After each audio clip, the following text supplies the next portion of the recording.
A boy is sitting at his seat. Suddenly, he sprays water on a girl with his water gun. Just then, he gets noticed. Okay, bring that water gun here.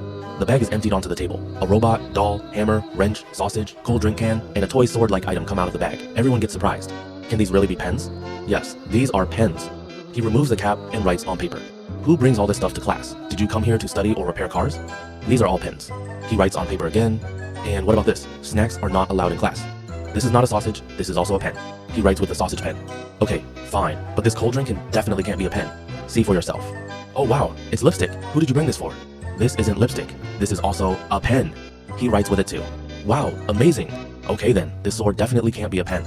I love studying so much. So obviously, this is also a pen. He writes on paper using the sword tip. Oh really? Then this chewing gum must also be a pen, right? I'm confiscating it. As soon as the chewing gum is pulled, a strong electric shock hits and he falls backward. Funny shock chewing gum.